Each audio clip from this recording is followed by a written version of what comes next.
हाँ जी, सत श्री अकाल दोस्तों। स्वागत है तुहाडा उड़ान इंस्टीट्यूट बठिंडा दे विच ते एक बार फिर ਅਸੀਂ ਅੱਜ ਇਸ ਲੈਕਚਰ ਦੇ ਵਿੱਚ ਸਾਡੇ ਚੱਲ ਰਹੇ ਹਿਸਟਰੀ ਦੇ ਕਨਸੈਪਟ ਨੂੰ ਅੱਗੇ ਵਧਾਵਾਂਗੇ। ਤੁਸੀਂ ਸਾਰੇ ਜਾਣਦੇ ਹੀ ਹੋ ਕਿ ਪਿਛਲੇ ਦਿਨਾਂ ਤੋਂ ਆਪਾਂ ਹਿਸਟਰੀ ਦੇ ਵਿੱਚ ਜੋ ਸਾਡਾ ਬੇਸਿਕ ਜਾਂ ਪਹਿਲਾ ਕਨਸੈਪਟ ਆ ਇੰਡਸ ਵੈਲੀ ਸਿਵਲਾਈਜੇਸ਼ਨ ਉਹਦੇ ਬਾਰੇ ਪੜ੍ਹ ਰਹੇ ਹਾਂ। ਉਸ ਸਿਵਲਾਈਜੇਸ਼ਨ ਨੂੰ ਲੈ ਕੇ ਅਸੀਂ ਇਸ ਤੋਂ ਪਹਿਲਾਂ ਦੋ ਲੈਕਚਰਸ ਲਗਾ ਚੁੱਕੇ ਹਾਂ। ਇੰਡਸ ਵੈਲੀ ਸਿਵਲਾਈਜੇਸ਼ਨ ਲੈਕਚਰ ਨੰਬਰ 1 ਤੇ ਲੈਕਚਰ ਨੰਬਰ 2। ਉਸ ਤੋਂ ਬਾਅਦ ਅੱਜ ਅਸੀਂ ਫਾਈਨਲ ਲੈਕਚਰ ਤੇ ਪਹੁੰਚੇ ਹਾਂ। ਇੰਡਸ ਵੈਲੀ ਸਿਵਲਾਈਜੇਸ਼ਨ ਦਾ ਅੱਜ ਅਸੀਂ ਫਾਈਨਲ ਲੈਕਚਰ ਲਗਾਵਾਂਗੇ। ਤਾਂ ਅੱਜ ਦੇ ਇਸ ਲੈਕਚਰ ਦਾ ਮੇਨ ਕੰਟੈਂਟ ਕੀ ਹੋਊਗਾ ਜੀ? ਮੇਨ ਕੰਟੈਂਟ ਹੈ ਜੀ ਇੰਡਸ ਵੈਲੀ ਸਿਵਲਾਈਜੇਸ਼ਨ ਦੇ ਜਿਹੜੇ ਮੇਨ ਫੀਚਰਸ ਨੇ, ਜਾਂ ਤੁਸੀਂ ਕਹਿ ਸਕਦੇ ਹੋ ਕਿ ਪ੍ਰਮੁੱਖ ਵਿਸ਼ੇਸ਼ਤਾਵਾਂ। ਪਿਛਲੇ ਦਿਨੀ ਜਿਹੜੇ ਆਪਾਂ ਦੋ ਲੈਕਚਰਸ ਲਗਾਏ ਨੇ ਇੰਡਸ ਵੈਲੀ ਸਿਵਲਾਈਜੇਸ਼ਨ ਦੇ ਵਿੱਚ, ਉਹਨਾਂ ਦੋ ਲੈਕਚਰਸ ਦੇ ਵਿੱਚ ਪਹਿਲੇ ਲੈਕਚਰ 'ਚ ਤਾਂ ਆਪਾਂ ਇਹ ਗੱਲ ਕੀਤੀ ਆ ਕਿ ਸਿਵਲਾਈਜੇਸ਼ਨ ਕਦੋਂ ਸੀ, ਇਹ ਲੋਕ ਕਿੱਥੋਂ ਆਏ, ਕਿੰਨੇ ਖੇਤਰਫਲ 'ਚ ਸਿਵਲਾਈਜੇਸ਼ਨ ਫੈਲੀ ਹੋਈ ਸੀ, ਇਹਦੀ ਖੋਜ ਕਿਵੇਂ ਕੀਤੀ ਗਈ, ਕਿਸਨੇ ਇਹਦੀ ਖੋਜ ਕੀਤੀ, ਵਗੈਰਾ ਵਗੈਰਾ। ਇੱਕ ਲੈਕਚਰ ਜੋ ਲਾਸਟ ਲੈਕਚਰ ਲਗਾਇਆ ਉਹਦੇ 'ਚ ਆਪਾਂ ਗੱਲ ਕੀਤੀ ਸੀ ਕਿ ਜੋ ਇਹਦੀਆਂ ਇੰਪੋਰਟੈਂਟ ਸਾਈਟਸ ਨੇ, ਜਿਹੜੀਆਂ ਜਗ੍ਹਾਵਾਂ ਤੋਂ ਇਸ ਸਿਵਲਾਈਜੇਸ਼ਨ ਨਾਲ ਸੰਬੰਧਿਤ ਚੀਜ਼ਾਂ ਮਿਲੀਆਂ ਨੇ, ਵੱਖ-ਵੱਖ ਸਮਾਨ ਮਿਲਿਆ, ਇਹ ਸਿਵਲਾਈਜੇਸ਼ਨ ਦੇ ਪੁਰਾਣੇ ਸਥਾਨ ਨੇ, ਉਹ ਕਿਹੜੇ-ਕਿਹੜੇ ਨੇ, ਕਿਹੜੇ ਸਥਾਨ ਤੋਂ ਕੀ ਚੀਜ਼ ਮਿਲੀ ਆ, ਇਹਦਾ ਸੈਕੰਡ ਸੈਗਮੈਂਟ ਸੀਗਾ ਇਸ ਚੈਪਟਰ ਦਾ। ਤੇ ਅੱਜ ਫਾਈਨਲ ਸੈਗਮੈਂਟ ਕੀ ਆ ਸਾਡਾ? Main features. ਕੀ ਖਾਸੀਅਤ ਸੀ ਇਸ ਸਿਵਲਾਈਜੇਸ਼ਨ ਦੇ ਵਿੱਚ ਕਿ ਇਸ ਨੂੰ ਅਸੀਂ ਮਾਣ ਨਾਲ ਦੱਸਦੇ ਹਾਂ ਕਿ ਇਹ ਸਾਡੀ ਸਿਵਲਾਈਜੇਸ਼ਨ ਸੀ। ਚਲੋ ਜੀ, ਸਭ ਤੋਂ ਪਹਿਲਾਂ ਇਹਦਾ ਜਿੱਥੋਂ ਅਸੀਂ ਸ਼ੁਰੂਆਤ ਕਰਾਂਗੇ ਉਹ ਹੈ ਜੀ ਟਾਊਨ ਪਲੈਨਿੰਗ, ਨਗਰ ਯੋਜਨਾ, ਨਗਰ ਵਿਵਸਥਾ। ਇਹ ਇਸ ਦੀ ਸਭ ਤੋਂ ਇੰਪੋਰਟੈਂਟ ਜਾਂ ਖਾਸ ਤੌਰ ਤੇ ਖਾਸੀਅਤ ਸੀ ਟਾਊਨ ਪਲੈਨਿੰਗ। ਟਾਊਨ ਪਲੈਨਿੰਗ ਦੇ ਵਿੱਚ ਕੀ ਕੁਝ ਖਾਸ ਸੀਗਾ ਜੀ? ਇੱਕ ਤਾਂ ਜੀ grid system. Grid system, grid system ਕਿਵੇਂ ਹੁੰਦਾ? ਇਸ ਤਰੀਕੇ ਨਾਲ ਜਿਵੇਂ ਅੱਜ ਕੱਲ ਉਹ ਕਲੋਨੀਆਂ 'ਚ ਨਹੀਂ ਮਕਾਨ ਬਣੇ ਹੋਏ ਹਨਾ, 90 ਡਿਗਰੀ ਤੇ ਰੋਡਸ ਇੱਕ ਦੂਸਰੇ ਨੂੰ ਕੱਟਦੀਆਂ ਨੇ, ਬਿਲਕੁਲ ਕਰ ਸਟ੍ਰੇਟ ਲਾਈਨਸ 'ਚ ਨੇ, ਸਿੱਧੀਆਂ ਜਿਹੜੀਆਂ ਸੜਕਾਂ ਜਾਂ ਗਲੀਆਂ ਨੇ ਬਿਲਕੁਲ 90 ਡਿਗਰੀ ਤੇ ਇੱਕ ਦੂਜੇ ਨੂੰ ਕੱਟਦੀਆਂ ਨੇ, ਤਾਂ ਉਹਨੂੰ ਅਸੀਂ ਗ੍ਰਿਡ ਸਿਸਟਮ ਬੋਲਦੇ ਹਾਂ। ਠੀਕ ਹੈ ਜੀ। ਇਹ ਟਾਊਨ ਜਿਹੜੀ ਇਸ ਸਿਵਲਾਈਜੇਸ਼ਨ ਦੀ ਵਿਵਸਥਾ ਸੀ ਉਹ ਗ੍ਰਿਡ ਸਿਸਟਮ ਵਿਵਸਥਾ ਸੀ। ਦੂਸਰਾ ਇਹ ਮਸ਼ਹੂਰ ਸੀ ਜੀ ਡਰੇਨ ਸਿਸਟਮ। ਡਰੇਨ ਸਿਸਟਮ ਕੀ ਹੁੰਦਾ ਜੀ? ਜੋ ਪਾਣੀ ਦਾ ਨਿਕਾਸੀ, ਡਰੇਨ ਸਿਸਟਮ ਨੂੰ ਲੈ ਕੇ ਤੁਸੀਂ ਸਾਰੇ ਜਾਣੇ ਜਾਣਦੇ ਹੋ ਕਿ ਅਸੀਂ ਵੱਖ-ਵੱਖ ਕਿਤਾਬਾਂ ਦੇ ਵਿੱਚ ਪੜ੍ਹਿਆ ਕਿ ਇਸ ਸਿਵਲਾਈਜੇਸ਼ਨ ਦੇ ਵਿੱਚ ਨਾਲੀਆਂ ਪੱਕੀਆਂ ਸੀ, ਖੁੱਲੀਆਂ ਨਾਲੀਆਂ ਸੀ, ਪੱਕੀਆਂ ਨਾਲੀਆਂ ਸੀ। ਜੇ ਤੁਸੀਂ ਸਾਈਜ਼ ਦੀ ਗੱਲ ਵੀ ਕਰੋ ਤਾਂ ਲਗਭਗ ਤੁਸੀਂ ਗੱਲ ਕਰ ਸਕਦੇ ਹੋ ਕਿ 1 ਤੋਂ 2 ਫੁੱਟ ਤੱਕ ਖੁੱਲੀਆਂ ਤੇ ਡੂੰਘੀਆਂ ਤੁਸੀਂ ਕਹਿ ਸਕਦੇ ਹੋ ਨਾਲੀਆਂ ਸੀ। 9 ਇੰਚ ਤੱਕ ਉਹਨਾਂ ਦੀ ਡੂੰਘਾਈ ਸੀ। 1/2/3 9 ਇੰਚ ਉਹਦਾ ਜਿਹੜੀ ਮੇਜ਼ਰਮੈਂਟ ਸੀ, ਵੱਖ-ਵੱਖ ਸੀ ਮੇਜ਼ਰਮੈਂਟ, ਕੋਈ ਇੱਕ ਨਹੀਂ ਸੀ, ਅਲੱਗ-ਅਲੱਗ ਜਗ੍ਹਾ ਤੇ ਅਲੱਗ-ਅਲੱਗ ਸੀ। ਆਮ ਜੇ ਆਪਾਂ ਓਵਰਆਲ ਗੱਲ ਕਰੀਏ ਕਿ 1 ਫੁੱਟ ਤੋਂ ਲੈ ਕੇ 2 ਫੁੱਟ ਤੱਕ ਡੂੰਘੀਆਂ ਨਾਲੀਆਂ ਮਿਲੀਆਂ ਨੇ, 9 ਇੰਚ ਤੋਂ ਲੈ ਕੇ 1 ਫੁੱਟ ਤੱਕ ਉਹਨਾਂ ਦੀ ਚੌੜਾਈ ਮਿਲੀ ਹੈ ਨਾਲੀਆਂ ਦੀ, ਲਗਭਗ, ਵੈਸੇ ਅਲੱਗ-ਅਲੱਗ ਨੇ। ਤਾਂ ਡਰੇਨ ਸਿਸਟਮ ਬਹੁਤ ਹੀ ਇੰਪੋਰਟੈਂਟ ਸਿਸਟਮ ਸੀਗਾ ਹਨਾ। ਡਰੇਨ ਸਿਸਟਮ ਦੇ ਵਿੱਚ ਇੱਕ ਜਗ੍ਹਾ ਆਪਾਂ ਕੱਲ ਗੱਲ ਕੀਤੀ ਸੀਗੀ ਧੌਲਾਵੀਰਾ। ਇਹ ਇੱਥੋਂ ਦਾ ਡਰੇਨ ਸਿਸਟਮ ਕਮਾਲ ਦਾ ਸੀਗਾ ਧੌਲਾਵੀਰਾ ਦਾ। ਤੇ ਇੱਕ ਆਪਾਂ ਕੱਲ ਜਗ੍ਹਾ ਦੀ ਗੱਲ ਕੀਤੀ ਸੀ ਬਨਵਾਲੀ। ਇੱਥੋਂ ਦਾ ਡਰੇਨ ਸਿਸਟਮ ਬੁਰਾ ਸੀ, ਨਾ ਮਾਤਰ ਸੀ, ਅੱਛਾ ਸਿਸਟਮ ਨਹੀਂ ਸੀ। ਤਾਂ ਬਾਕੀ ਸਾਰੀ ਸਿਵਲਾਈਜੇਸ਼ਨ ਦੇ ਵਿੱਚ ਜੇ ਤੁਸੀਂ ਮੋਹਨਜੋਦੜੋ ਦੀ ਗੱਲ ਕਰੋਗੇ, ਹੜੱਪਾ ਦੀ ਗੱਲ ਕਰੋਗੇ, ਲੋਥਲ ਦੀ ਜਾਂ ਹੋਰ ਕਿਸੇ ਵੱਖ-ਵੱਖ ਸ਼ਹਿਰਾਂ ਦੀ ਗੱਲ ਕਰੋਗੇ, ਨਗਰਾਂ ਦੀ ਗੱਲ ਕਰੋਗੇ, ਤਾਂ ਉੱਥੇ ਡਰੇਨ ਸਿਸਟਮ ਕਮਾਲ ਦਾ ਸੀਗਾ ਇਹਨਾਂ ਦਾ। ਗਲੀਆਂ ਨਾਲੀਆਂ ਪੱਕੀਆਂ ਸੀ, ਅੱਛੀਆਂ ਸੀ ਹਨਾ। ਫਿਰ ਗ੍ਰਿਡ ਸਿਸਟਮ ਹੋ ਗਿਆ, ਡਰੇਨ ਸਿਸਟਮ ਹੋ ਗਿਆ, ਇਹਨਾਂ ਦਾ ਦੋ ਚੀਜ਼। ਫਿਰ ਸਟਰੀਟਸ ਐਂਡ ਰੋਡਸ, ਜੋ ਗਲੀਆਂ ਤੇ ਨਾਲੀਆਂ ਨੇ, ਜੋ ਗਲੀਆਂ ਤੇ ਨਾਲੀਆਂ ਸੀ ਇਸ ਸਭਿਅਤਾ ਨਾਲ, ਉਹ ਸਾਰੀਆਂ ਪੱਕੀਆਂ ਸੀ। ਠੀਕ ਹੈ ਜੀ। ਲਗਭਗ ਜੇ ਤੁਸੀਂ ਗੱਲ ਕਰੋਗੇ ਕਿ ਸੌਰੀ 9 ਤੋਂ ਲੈ ਕੇ 12 ਫੁੱਟ ਤੱਕ, 9 ਤੋਂ ਲੈ ਕੇ 12 ਫੁੱਟ ਤੱਕ ਪੱਕੀਆਂ ਗਲੀਆਂ ਮਿਲੀਆਂ ਨੇ, 13 ਤੋਂ ਲੈ ਕੇ 33 ਫੁੱਟ ਤੱਕ ਪੱਕੀਆਂ ਸੜਕਾਂ ਮਿਲੀਆਂ ਨੇ। ਤਾਂ ਮਤਲਬ ਕਿ ਇਹ ਇਸ ਪੱਖ ਤੋਂ ਅੱਛੇ ਡਿਵੈਲਪ ਹੋ ਚੁੱਕੇ ਲੋਕ ਸੀ। ਫਿਰ ਜੀ ਇੰਡਸ ਵੈਲੀ ਸਿਵਲਾਈਜੇਸ਼ਨ ਨਾਲ ਸੰਬੰਧਿਤ ਜਦੋਂ ਅਸੀਂ ਉਹਨਾਂ ਦੀ ਟਾਊਨ ਪਲੈਨਿੰਗ ਪੜ੍ਹਦੇ ਹਾਂ ਤਾਂ ਜ਼ਿਆਦਾਤਰ ਸ਼ਹਿਰ ਉਹਨਾਂ ਦੇ ਦੋ ਭਾਗਾਂ 'ਚ ਵੰਡੇ ਹੋਏ ਨੇ, ਸਟਾਡਲ ਐਂਡ ਲੋਅਰ ਪਾਰਟ, ਉੱਪਰਲਾ ਤੇ ਹੇਠਲਾ ਹਿੱਸਾ, ਸਟਾਡਲ ਐਂਡ ਲੋਅਰ ਪਾਰਟ, ਉੱਪਰਲਾ ਤੇ ਹੇਠਲਾ ਹਿੱਸਾ। ਇਹਨਾਂ ਚੋਂ ਸਿਰਫ ਚੁਣ ਹੋਦੜੋ ਇੱਕ ਐਸਾ ਜਗ੍ਹਾ ਜੋ ਪਲੇਨ ਆ, ਜਿਸ ਦਾ ਕੋਈ ਪਾਰਟ ਨਹੀਂ ਹੈ, ਚੁਣ ਹੋਦੜੋ ਤੇ ਧੌਲਾਵੀਰਾ ਜਿਹਦੀ ਆਪਾਂ ਗੱਲ ਕਰ ਰਹੇ ਹਾਂ ਹੁਣੇ, ਇੱਕ ਐਸੀ ਜਗ੍ਹਾ ਜੋ ਤਿੰਨ ਪਾਰਟਸ ਦੇ ਵਿੱਚ ਵੰਡਿਆ ਹੋਇਆ ਜੀ, ਉੱਪਰਲਾ, ਮੱਧ ਭਾਗ ਤੇ ਹੇਠਲਾ ਭਾਗ। ਠੀਕ ਹੈ ਜੀ। ਆਮ ਜ਼ਿਆਦਾਤਰ ਟਾਊਨ ਪਲੈਨਿੰਗ 'ਚ ਕੀ ਆਇਆ ਕਿ ਜਿਹੜਾ ਅਪਰ ਪਾਰਟ ਸੀ, ਉੱਪਰਲਾ ਪਾਰਟ ਆ ਜਿਸ ਨੂੰ ਅਸੀਂ ਸਿਟਾਡਲ ਜਾਂ ਅਪਰ ਪਾਰਟ ਬੋਲਦੇ ਆ, ਉਹ ਇੱਕ ਦੀਵਾਰਾਂ ਨਾਲ ਘਿਰਿਆ ਹੋਇਆ, ਕਵਰ ਕੀਤਾ ਹੋਇਆ, ਮਤਲਬ ਕਿ ਕਿਲ੍ਹੇਨੁਮਾ ਦੀਵਾਰਾਂ ਨਾਲ। ਠੀਕ ਹੈ ਜੀ। ਹੇਠਲਾ ਪਾਰਟ ਓਪਨ ਸੀਗਾ, ਪਰ ਜਦੋਂ ਅਸੀਂ ਕਾਲੀਬੰਗਾਂ ਦੀ ਗੱਲ ਕਰਦੇ ਹਾਂ ਉੱਥੇ ਹੇਠਲਾ ਪਾਰਟ ਵੀ ਕਿਲ੍ਹੇ ਨਾਲ ਘਿਰੇ ਹੋਏ ਦੇ ਅੰਸ਼ ਮਿਲਦੇ ਨੇ। ਤੇ ਇਸ ਸਭਿਅਤਾ ਨਾਲ ਸੰਬੰਧਿਤ ਤੁਸੀਂ ਜਾਣਦੇ ਹੋ ਕਿ ਜਿਹੜਾ ਅਪਰ ਪਾਰਟ ਆ ਸਿਟਾਡਲ, ਉੱਥੇ ਜਿਹੜੇ ਜ਼ਿਆਦਾ ਇੰਪੋਰਟੈਂਟ ਵਿਸ਼ੇਸ਼ ਲੋਕ ਸੀ ਉਹ ਰਹਿੰਦੇ ਸੀ। ਉਹ ਰਾਜਨੀਤਿਕ ਹੋ ਸਕਦੇ ਸੀ, ਉਹ ਜਿਹੜੇ ਹੈਗੇ ਆ ਧਾਰਮਿਕ ਪੁਰੋਹਿਤ ਜੋ ਅਪਰ ਲੈਵਲ ਦੇ ਲੋਕ ਸੀ ਉਹ ਹੋ ਸਕਦੇ ਸੀ, ਵੱਡੇ ਜਿਹੜੇ ਹੈਗੇ ਆ ਵਪਾਰਕ ਸੰਘਾਂ ਨਾਲ ਜੁੜੇ ਹੋਏ ਉਹ ਲੋਕ ਹੋ ਸਕਦੇ। ਜਿਹੜਾ ਲੋਅਰ ਪਾਰਟ ਸੀਗਾ ਸ਼ਹਿਰਾਂ ਦਾ, ਉੱਥੇ ਆਮ ਲੋਕ ਰਹਿੰਦੇ ਸੀ, ਕਿਸਾਨ, ਵਪਾਰੀ ਵਗੈਰਾ ਵਗੈਰਾ। ਤਾਂ ਜਦੋਂ ਅਸੀਂ ਇਸ ਚੀਜ਼ ਨੂੰ ਦੇਖਦੇ ਹਾਂ ਤਾਂ ਇਹ 'ਚ ਤਿੰਨ ਚਾਰ ਚੀਜ਼ਾਂ ਇੰਪੋਰਟੈਂਟ ਰੂਪ 'ਚ ਸਾਡੇ ਸਾਹਮਣੇ ਆਉਂਦੀਆਂ ਨੇ। ਫਿਰ ਨੈਕਸਟ ਇੱਕ ਤੁਸੀਂ ਲਿਖ ਸਕਦੇ ਹੋ, ਵੈਸੇ ਜੋ ਘਰ ਸੀ ਉਹ ਪੱਕੇ ਸੀ। ਪੱਕੇ ਮਤਲਬ ਕਿ ਜਿਵੇਂ ਟੈਰਾਕੋਟਾ ਟੈਕਨੀਕ ਆ ਜਿਹੜੀ, ਪੱਕੀਆਂ ਇੱਟਾਂ ਦੇ ਘਰ ਸੀ। 20 ਤੋਂ ਲੈ ਕੇ 22 ਇੰਚ ਤੱਕ ਇੱਕ ਇੱਟ ਦਾ ਸਾਈਜ਼ ਵੀ ਮਿਲਿਆਗਾ, ਪੱਕੀਆਂ ਇੱਟਾਂ ਦੇ ਘਰ ਸੀ। ਤਾਂ ਜਦੋਂ ਅਸੀਂ ਇਸ ਸੈਗਮੈਂਟ ਦੇ ਵਿੱਚ ਮੇਨ ਫੀਚਰਸ ਦੀ ਗੱਲ ਕਰਦੇ ਹਾਂ ਤਾਂ ਇਸ ਆਪਾਂ ਸਭ ਤੋਂ ਪਹਿਲਾਂ ਕਾਹਦੀ ਗੱਲ ਕੀਤੀ ਹੈ? ਟਾਊਨ ਪਲੈਨਿੰਗ ਦੀ ਗੱਲ ਕੀਤੀ ਹੈ। ਟਾਊਨ ਪਲੈਨਿੰਗ 'ਚ ਕੁਝ ਬਹੁਤੀਆਂ ਵੱਡੀਆਂ ਗੱਲਾਂ ਨਹੀਂ ਹੈਗੀਆਂ, ਦੋ ਤਿੰਨ ਮੇਨ ਗੱਲਾਂ ਨੇ।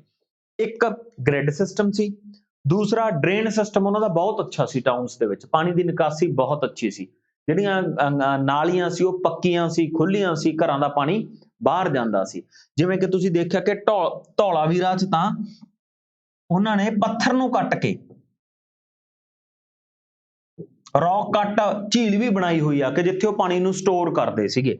ਠੀਕ ਹੈ ਜੀ, ਉਹ ਚੀਜ਼ ਸੀ। ਗਲੀਆਂ, ਸੜਕਾਂ ਤੇ ਗਲੀਆਂ ਪੱਕੀਆਂ ਸੀਗੀਆਂ। ਠੀਕ ਹੈ। ਸਟਾਡਲ ਤੇ ਲੋਅਰ ਦੋ ਹਿੱਸਿਆਂ ਦੇ ਵਿੱਚ ਨਗਰਾਂ ਨੂੰ, ਸ਼ਹਿਰਾਂ ਨੂੰ ਵੰਡਿਆ ਹੋਇਆ ਸੀ। ਇੱਕ ਉੱਪਰੀ ਭਾਗ, ਇੱਕ ਨੀਚੇ ਵਾਲਾ ਭਾਗ। ਉੱਪਰੀ ਖਾਸ ਲੋਕ ਰਹਿੰਦੇ ਸੀ, ਨੀਚੇ ਵਾਲੇ ਭਾਗ 'ਚ ਆਮ ਲੋਕ ਰਹਿੰਦੇ ਸੀਗੇ। ਉੱਪਰੀ ਭਾਗ ਨੂੰ ਕਿਲ੍ਹੇਨੁਮਾ ਦੀਵਾਰਾਂ ਦੇ ਵਿੱਚ ਕਵਰ ਕੀਤਾ ਸੀ, ਨੀਚੇ ਵਾਲਾ ਓਪਨ ਸੀ, ਸਿਰਫ ਕਾਲੀਬੰਗਾਂ ਨੂੰ ਛੱਡ ਕੇ। ਹਨਾ, ਚੁਣ ਹੋਦੜੋ ਇੱਕ ਐਸੀ ਜਗ੍ਹਾ, ਇੱਕ ਐਸੀ ਸਾਈਟ ਆ ਜਿੱਥੇ ਕੋਈ ਭਾਗ ਸਾਨੂੰ ਨਹੀਂ ਮਿਲਿਆ, ਪਲੇਨ ਭਾਗ ਹੀ ਮਿਲਿਆ। ਧੌਲਾਵੀਰਾ ਇੱਕ ਐਸੀ ਸਾਈਟ ਆ ਜਿਹੜਾ ਤਿੰਨ ਪਾਰਟਸ ਦੇ ਵਿੱਚ ਵੰਡਿਆ ਹੋਇਆ ਸ਼ਹਿਰ ਆ, ਉੱਪਰੀ, ਵਿਚਕਾਰਲਾ ਤੇ ਹੇਠਲਾ। ਠੀਕ ਹੈ ਜੀ, ਇਹ ਟਾਊਨ ਪਲੈਨਿੰਗ ਆ ਜੀ। ਇੱਥੇ ਤੁਹਾਡਾ ਕੋਈ ਸਵਾਲ ਹੋਵੇ ਤਾਂ ਤੁਸੀਂ ਉਹਦੀ ਗੱਲ ਕਰ ਸਕਦੇ ਹੋ।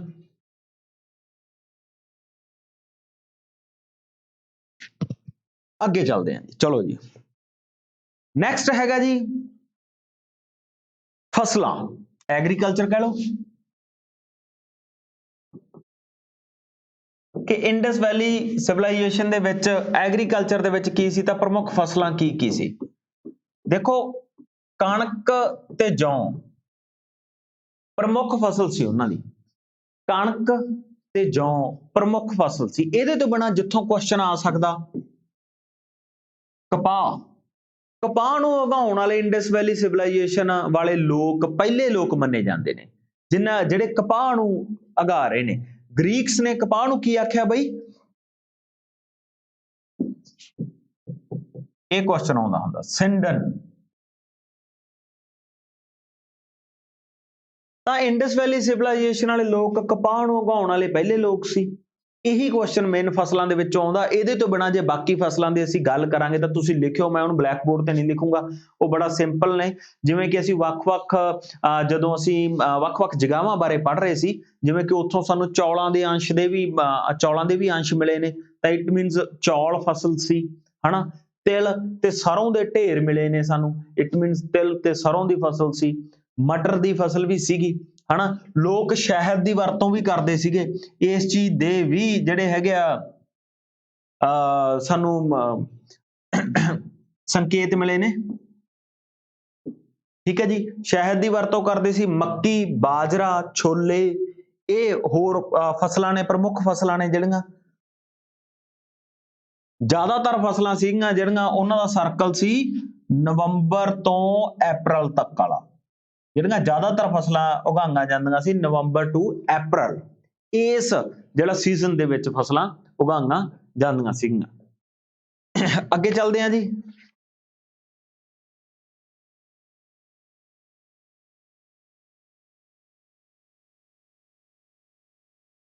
ਜੇ ਮੈਡੀਕਲੀ ਤੁਸੀਂ ਦੇਖੋਗੇ ਤਾਂ ਸ਼ਿਲਾਜੀਤ ਦੀ ਵਰਤੋਂ ਹੁੰਦੀ ਸੀ, ਇਹ ਵੀ ਤੁਸੀਂ ਨੋਟ ਕਰ ਸਕਦੇ ਹੋ। ਸ਼ਿਲਾਜੀਤ, ਸ਼ਿਲਾਜੀਤ ਦੀ ਵਰਤੋਂ ਹੁੰਦੀ ਸੀ ਜਿਹੜੀ ਕਿ ਹਿਮਾਲਿਆ ਪਰਬਤਾਂ ਦੇ ਵਿੱਚੋਂ, ਹਿਮਾਲਿਆ ਹਿੰਦੂ ਕੁਸ਼ ਪਰਬਤ ਨੇ ਜਿਹੜੇ, ਉੱਥੋਂ ਲਿਆਂਦੀ ਜਾਂਦੀ ਸੀ। ਫਿਰ ਇਸ ਤੋਂ ਬਾਅਦ ਜੀ ਪਸ਼ੂ ਪਾਲਣ। ਪਸ਼ੂ ਪਾਲਣ, ਪਸ਼ੂ ਪਾਲਣ ਦੇ ਵਿੱਚ ਜਿਹੜੇ ਕੁਐਸਚਨਸ ਆਉਣੇ ਨੇ, ਵੈਸੇ ਤਾਂ ਆਪਾਂ ਜ਼ਿਕਰ ਕਰਾਂਗੇ ਕਿ ਕਿਹੜੇ ਕਿਹੜੇ ਜਾਨਵਰ ਉਦੋਂ ਹੋਂਦ ਦੇ ਵਿੱਚ ਸੀਗੇ ਜਾਂ ਜਿਨ੍ਹਾਂ ਦਾ ਪਤਾ ਸੀਗਾ ਲੋਕਾਂ ਨੂੰ, ਪਰ ਫਿਰ ਵੀ ਆਪਾਂ ਗੱਲ ਕਰੀਏ ਕੁਝ ਕੁ ਚੀਜ਼ਾਂ ਦੇ ਜਿਹੜੇ ਕੁਐਸਚਨਸ ਦੇਖਦੇ ਹੋ ਤੁਸੀਂ ਵੱਖ-ਵੱਖ ਕਿਤਾਬਾਂ ਤੋਂ, ਉਹਨਾਂ ਚੋਂ ਜਿਹੜੀਆਂ ਇੰਪੋਰਟੈਂਟ ਗੱਲਾਂ ਨਿਕਲ ਕੇ ਆਉਣੀਆਂ। ਪਹਿਲਾ ਗਾਂ, ਇੱਕ ਘੋੜਾ ਤੇ ਇੱਕ ਸ਼ੇਰ, ਲਾਇਨ, ਚੀਤੇ ਦਾ ਜ਼ਿਕਰ ਆਉਂਦਾ। ਦੇਖੋ ਗਾਂ ਦੇ ਕਿਤੋਂ ਵੀ ਸਾਨੂੰ ਅੰਸ਼ ਨਹੀਂ ਮਿਲੇ, ਹਾਲਾਂਕਿ ਬੈਲ ਦੇ ਅੰਸ਼ ਮਿਲੇ ਨੇ, ਇਹਦਾ ਮਤਲਬ ਇਹ ਤਾਂ ਹੈ ਨਹੀਂ ਸੀ ਕਿ ਗਾਂ ਨਹੀਂ ਹੈ, ਪਰ ਗਾਂ ਦੇ ਅੰਸ਼ ਨਹੀਂ ਮਿਲੇ ਸਾਨੂੰ ਕਿਤੇ ਵੀ, ਮਤਲਬ ਕਿ ਉਹਦੀਆਂ ਫੋਸਿਲਸ, ਹੱਡੀਆਂ ਸਾਨੂੰ ਕਿਤੇ ਮਿਲੀਆਂ ਨਹੀਂ, ਹਨਾ। ਤਾਂ ਇਸ ਨੂੰ ਲੈ ਕੇ ਕੁਐਸਚਨ ਆਉਂਦਾ ਹੀ ਆਉਂਦਾ ਕਿ ਕਿਹੜਾ ਹੇਠ ਲਿਖੇ ਚਾਰਾਂ ਦੇ ਵਿੱਚੋਂ ਕਿਹੜਾ ਜਾਨਵਰ ਨਹੀਂ ਜਿਹਦੇ ਅੰਸ਼ ਮਿਲੇ, ਤਾਂ ਗਾਂ ਦੇ ਅੰਸ਼ ਨਹੀਂ ਮਿਲੇ। ਗੱਲ ਸਮਝਣੀ ਆ। ਇੱਕ ਦੋ ਜਗ੍ਹਾ ਇੱਕ SSC ਦੇ ਪੇਪਰ ਦੇ ਵਿੱਚ ਇਹ ਵੀ ਕੁਐਸਚਨਸ ਆਇਆ ਵਾ ਕਿ ਹੇਠ ਲਿਖੇ ਚਾਰਾਂ ਦੇ ਵਿੱਚੋਂ ਕਿਹੜਾ ਜਾਨਵਰ ਆਕ੍ਰਿਤਿਕ ਤੌਰ ਤੇ ਨਹੀਂ ਹੈ, ਮਤਲਬ ਕਿ ਸਟੈਂਪਸ ਤੇ ਜਾਂ ਕਿਤੇ ਕਿਸੇ ਇਨਸਕ੍ਰਿਪਸ਼ਨ ਦੇ ਵਿੱਚ ਖਨਵਾਇਆ ਨਹੀਂ ਗਿਆ। ਇਹ ਬਹੁਤ ਇੰਪੋਰਟੈਂਟ ਕੁਐਸਚਨ ਆ। ਉੱਥੇ ਵੀ ਅਸੀਂ ਗਾਂ ਦਾ ਜ਼ਿਕਰ ਕਰਦੇ ਹਾਂ ਜਾਂ ਬੈਲ ਦਾ, ਉੱਥੇ ਮਤਲਬ ਕਿ ਗਾਂ ਦਾ ਤਾਂ ਬੈਲ ਦਾ ਜ਼ਿਕਰ ਆਉਂਦਾ ਉਸ ਕੁਐਸਚਨ ਦੇ ਵਿੱਚ, ਪਰ ਕਿਸੇ ਵੀ ਮੋਹਰ ਤੇ ਜਾਂ ਕਿਸੇ ਵੀ ਆਪਣਾ ਤੁਸੀਂ ਕੀ ਕਹਿ ਸਕਦੇ ਹੋ ਕਿ ਉਹਨਾਂ ਦੇ ਡਾਕੂਮੈਂਟਸ ਤੇ, ਉਹਨਾਂ ਦੇ ਜੋ ਇੰਪੋਰਟੈਂਟ ਥਿੰਗਸ ਨੇ ਉਹਨਾਂ ਤੇ ਘੋੜੇ ਦੀ ਆਕ੍ਰਿਤੀ ਨਹੀਂ ਹੈ। ਵੈਸੇ ਘੋੜਾ ਹੈ, ਘੋੜੇ ਦੇ ਅੰਸ਼ ਮਿਲਦੇ ਨੇ, ਸੁਰਕੋਟੜਾ ਤੋਂ ਘੋੜੇ ਦੇ ਸਭ ਤੋਂ ਜ਼ਿਆਦਾ ਅੰਸ਼ ਮਿਲੇ ਨੇ, ਤੁਸੀਂ ਜਾਣਦੇ ਹੋ। ਵੈਸੇ ਉਹ ਘੋੜੇ ਬਾਰੇ ਜਾਣਦੇ ਸੀ, ਲੋਥਲ ਤੋਂ ਵੀ ਘੋੜੇ ਦੇ ਅੰਸ਼ ਮਿਲੇ ਨੇ। ਤੇ ਇੱਕ ਸ਼ੇਰ, ਇਹਦੇ ਸਾਨੂੰ ਅੰਸ਼ ਨਹੀਂ ਮਿਲੇ। ਤਾਂ ਤਿੰਨ ਜਾਨਵਰ ਨੇ ਜਿਨ੍ਹਾਂ ਬਾਰੇ ਮੰਨਿਆ ਜਾਂਦਾ ਕੁਐਸਚਨ ਦੇ ਪੁਆਇੰਟ ਆਫ ਵਿਊ ਤੋਂ ਕਿ ਉਹ ਲੋਕ ਨਹੀਂ ਜਾਣਦੇ ਸੀ, ਪਰ ਅਲੱਗ-ਅਲੱਗ ਐਸਪੈਕਟਸ ਨੇ। ਮੇਰੀ ਇਸ ਗੱਲ ਨੂੰ ਜ਼ਰੂਰ ਧਿਆਨ ਨਾਲ ਸਮਝਣਾ, ਗਾਂ ਦੇ ਅੰਸ਼ ਨਹੀਂ ਮਿਲੇ, ਪਰ ਗਾਂ ਜਦੋਂ ਬੈਲ ਹੈ ਤਾਂ ਗਾਂ ਵੀ ਹੋਊਗੀ, ਅੰਸ਼ ਨਹੀਂ ਮਿਲੇ। ਘੋੜੇ ਦੇ ਅੰਸ਼ ਮਿਲੇ ਨੇ ਬਹੁਤ ਜਗ੍ਹਾ ਤੋਂ, ਪਰ ਘੋੜਾ ਉਹਨਾਂ ਦੇ ਕਿਸੇ ਵੀ ਜਿਵੇਂ ਸਟੈਂਪਸ ਵਗੈਰਾ ਤੇ ਨਹੀਂ ਮਿਲਦਾ। ਇਸ ਪੁਆਇੰਟ ਆਫ ਵਿਊ ਤੋਂ ਮੈਂ ਦੱਸ ਰਿਹਾ ਇਹ ਚੀਜ਼, ਠੀਕ ਹੈ ਜੀ। ਤੇ ਸ਼ੇਰ ਦੇ ਅੰਸ਼ ਨਹੀਂ ਮਿਲੇ, ਤਿੰਨ ਚੀਜ਼ਾਂ ਦੇ ਅੰਸ਼ ਨਹੀਂ ਮਿਲੇ। ਅੱਗੇ ਜੀ ਫਿਰ ਮਿਲਿਆ ਕੀ ਆ ਉਹ ਤੁਸੀਂ ਨੋਟ ਕਰੋਗੇ, ਜਿਵੇਂ ਕਿ ਬੱਕਰੀ, ਡੌਗ, ਇਹ ਜਾਨਵਰ ਸੀ, ਬੱਕਰੀ, ਡੌਗ, ਪਿਗਸ, ਹਾਥੀ, ਘੋੜਾ, ਊਠ, ਕੈਮਲ, ਕੈਟ, ਐਲੀਫੈਂਟ, ਟਾਈਗਰ, ਹਿਰਨ, ਹਨਾ, ਰੈਨੋ ਜਿਹਨੂੰ ਆਪਾਂ ਗੈਂਡਾ ਵੀ ਕਹਿ ਸਕਦੇ ਹਾਂ, ਸਾਣ, ਇਹ ਸਾਰੇ ਜਿਹੜੇ ਹੈਗੇ ਆ ਇਹ ਜਾਨਵਰਾਂ ਦੇ ਅੰਸ਼ ਸਾਨੂੰ ਮਿਲਦੇ ਆ। ਪਰ ਇੰਪੋਰਟੈਂਟ ਕੁਐਸਚਨ ਆ ਜਿਹੜਾ ਉਹ ਇਹਨਾਂ ਤਿੰਨ ਪੁਆਇੰਟ ਆਫ ਵਿਊ ਤੋਂ ਹੀ ਆਊਗਾ। ਅੱਗੇ ਜੀ, ਅੱਗੇ ਹੈ ਜੀ ਟ੍ਰੇਡ, ਵਪਾਰ। ਇਹ ਇੰਪੋਰਟੈਂਟ ਆ ਜੀ, ਇੱਥੋਂ ਕੁਐਸਚਨਸ ਜ਼ਰੂਰ ਆਉਂਦੇ ਨੇ। ਟ੍ਰੇਡ, ਵਪਾਰ। ਪਹਿਲਾਂ ਆਪਾਂ ਉਹ ਚੀਜ਼ਾਂ ਦੀ ਗੱਲ ਕਰਾਂਗੇ ਜਿਹੜੀਆਂ ਅਸੀਂ ਇੰਪੋਰਟ ਕਰਦੇ ਸੀ, ਮਤਲਬ ਕਿ ਜੋ ਅਸੀਂ ਮੰਗਵਾਉਂਦੇ ਸੀ, ਆਯਾਤ ਕਰਦੇ ਸੀਗੇ, ਇੰਪੋਰਟ ਕਰਦੇ ਸੀ ਜਿਹੜੀਆਂ ਚੀਜ਼ਾਂ, ਤਾਂ ਟ੍ਰੇਡ ਦੀ ਗੱਲ ਕਰਾਂਗੇ ਆਪਾਂ, ਠੀਕ ਹੈ ਜੀ। ਚਲੋ ਜੀ, ਕੀ ਇੰਪੋਰਟ ਕਰਦੇ ਸੀਗੇ ਜੀ?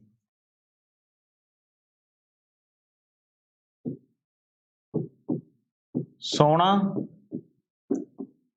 ਚਾਂਦੀ, ਤਾਂਬਾ। ਪਹਿਲਾਂ ਇਹਦੇ ਬਾਰੇ ਗੱਲ ਕਰਾਂਗੇ। ਸੋਨਾ ਮੰਗਾਇਆ ਜਾਂਦਾ ਸੀਗਾ ਜੀ ਕੋਲਾਰ ਤੇ ਅਨੰਤਨਾਗ ਦੀਆਂ ਗੁਫਾਵਾਂ ਤੋਂ। ਇੱਥੋਂ ਇੱਕ ਕੁਐਸਚਨ ਆ ਸਕਦਾ,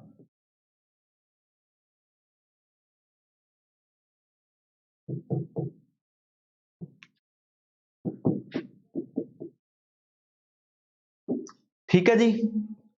ਅਫਗਾਨਿਸਤਾਨ ਤੋਂ ਵੀ ਸੋਨਾ ਮੰਗਾਇਆ ਜਾਂਦਾ ਸੀ, ਅਫਗਾਨਿਸਤਾਨ, ਈਰਾਨ, ਉਹ ਵੀ ਤੁਸੀਂ ਲਿਖ ਸਕਦੇ ਹੋ।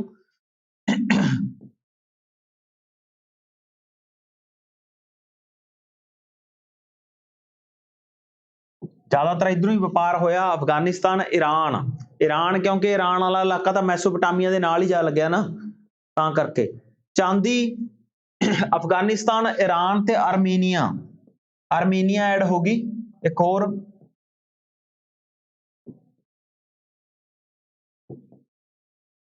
ते अफगानिस्तान, चांदी इत्थों मंगवाई जाती सीगी जी। फिर अगे असीं गल करिए तांबा, राजस्थान, बलोचिस्तान,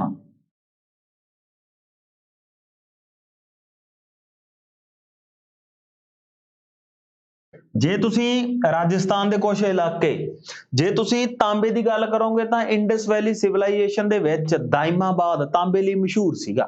उस चीज़ नूं जरूर ध्यान च रखना जिहड़ा कि इहदा साउथ बॉर्डर आ। फिर असीं अगे गल करिए जी, जिवें कि आपां हुणे गल कीती है शिलाजीत, दवाइयां दे तौर ते भी बाहरों मंगवाई जाती सी, तां इह हिमालय पर्वतां तों मंगाई जाती सी जी। हिमालय पर्वत श्रेणी, हिमालय पर्वत तो शिलाजीत मंगवाई जाती सीगी जी। फिर ऐसे तरीके नाल असीं जे असीं गल करिए अगे कुछ जैम्स जिन्होंने आपां बोलते हैं कि हीरे मोती, वो बदख्शां तो मंगाए जाते सीगे। बदख्शां एक अफगानिस्तान का ही इलाका, प्रांतन जिहड़े हैगे कीमती मोतियां लई मशहूर आ, वो बदख्शां, तां उत्थों मंगाए जाते सीगे। तां आस आ के तुसीं इस चीज़ नूं समझ गए होवोगे। खास करके नीलम, वो आपां मुंदरियां च पाउणे आ ना नीलम, वो नीलम बदख्शां तो आउंदा, वो अफगानिस्तान चों। अगे जी एक्सपोर्ट की कीता जांदा है, एक्सपोर्ट की कीता जांदा सीगा, बाहर की भेजा जांदा ही, निर्यात बोलते हैं जिसनूं असीं। सब तो इंपॉर्टेंट चीज मसाले, ये बस जस्ट तुसीं लिखना, इहदे च मैं कुछ भी आपदे वल्लों ज़्यादा नहीं लिखूंगा, क्योंकि इंडिया शुरू तो ही ये धरती मसालिਆਂ ਲਈ मशहूर रही आ। ब्रिटिश लोगों नूं, यूरोपीयन लोगों नूं भी इसे चीज़ ने अट्रैक्ट कीता सी। तां इंडस वैली सिविलाइजेशन के लोग आ जिहड़े वो मसाले बाहर भेजदे सीगे। एक तां फिर खेती दीआं बणीआं होईआं वस्तां, बर्तन, मूर्तियां वगैरह, ये चीज़ां जिहड़ियां हैगीआं बाहर भेजीआं जांदिआं सीगीआं। सब तो इंपॉर्टेंट चीज़ जिहड़ी व्यवस्था सी, ओह बार्टर सिस्टम चलदा सीगा जी। बार्टर सिस्टम समझदे हो तुसीं, वस्तु दे बदले वस्तु दित्ती जांदी सी, कोई करंसी नहीं सी, कोई करंसी, पैसा, सिक्के इस तरह का कुछ नहीं सी। बार्टर सिस्टम चलदा सी, वस्तु दे बदले वस्तु दित्ती जांदी सी। मैसोपोटामिया दे लोक इंडस वैली सिविलाइजेशन वाले लोगों नूं मलूहा कहंदे सीगे जी। ये चीज़ भी नोट कर लो तुसीं, मलूहा। मैसोपोटामिया दे लोक इंडस वैली सिविलाइजेशन वाले लोगों नूं मलूहा कहंदे सीगे जी, मलूहा। ठीक है जी, गल क्लीयर है बई। चलो जी अगे चलते हैं। एक चीज होर नोट करना, लाजवर्द एक मटीरियल आ जो मकान बनाउण लई अपनाया जांदा सी। यह हिंदू कुश पहाड़ तो मंगाया जांदा सीगा जी, हिंदू कुश पर्वत, लाजवर्द। ठीक है जी, चलो जी नैक्सट चलते हैं जी आपां। नैक्सट जिहड़ा इस कंसैप्ट का मेन फीचर्स वाले कंसैप्ट का सब तो इंपॉर्टेंट कंसैप्ट आ, वो है जी रिलीजियस एस्पैक्ट। इत्थों क्वेश्चन आउंदा हुंदा कि धार्मिक तौर ते वो लोग किहो जे सीगे, रिलीजियस तौर ते किहो जे सी वो लोग। तो चलो जी आपां इहदी गल करांगे।